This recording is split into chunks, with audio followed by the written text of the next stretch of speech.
Lorsque vous créez un graphique, Excel n'ajoute pas toujours toute la mise en forme qui rend votre graphique facile à comprendre. Voyons quelques-unes des choses que vous pouvez y ajouter, en commençant par le quadrillage. En cas de modification, vous devrez d'abord sélectionner le graphique. Cliquez ensuite sur l'icône élément du graphique. C'est celui qui ressemble à un signe plus.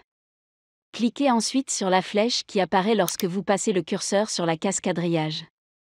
Mais attention à ne pas cliquer sur la case à cocher où les lignes disparaîtront. Maintenant, affichons plus de lignes de quadrillage afin que nous puissions avoir une meilleure idée sur les valeurs réelles des barres de données. Vérifiez donc horizontale mineure principale. Et vos lignes de quadrillage supplémentaires sont ajoutées au graphique. Ajoutons maintenant des étiquettes de données pour rendre le graphique encore plus facile à lire. Encore une fois, ouvrez le menu des éléments du graphique. Mais cette fois, cochez la case à côté des étiquettes de données. Et la valeur spécifique est ajoutée au-dessus de chaque barre de données. Enfin, ajoutons un tableau de données afin que nous puissions voir tout ce qui est tracé. Cela est pratique si vous placez votre graphique sur une feuille de calcul distincte de celle des données. Avec les éléments de graphique toujours ouverts. Cochez la case à côté de table de données.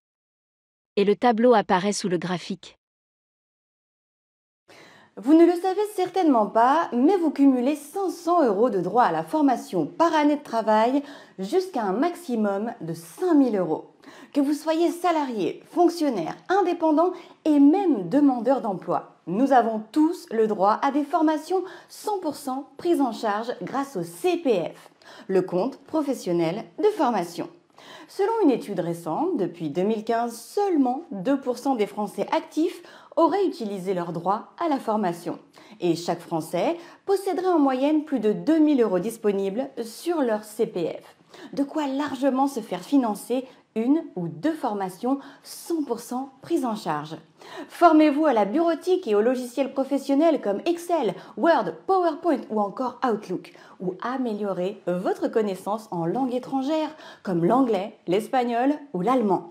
Grâce à ces formations professionnelles, vous pourrez trouver plus facilement du travail, évoluer dans le milieu professionnel et également demander un meilleur salaire. Qui peut en bénéficier? Le CPF s'adresse à tous les salariés, CDD ou CDI, aux fonctionnaires, aux professions libérales et non salariées, aux conjoints collaborateurs ou encore aux demandeurs d'emploi. Alors, n'attendez plus, cliquez sur ce lien et remplissez le rapide formulaire de découverte sur la page suivante. Vous serez alors rappelé par un conseiller qui vous guidera pas à pas dans le choix et l'obtention de votre formation professionnalisante. Merci à tous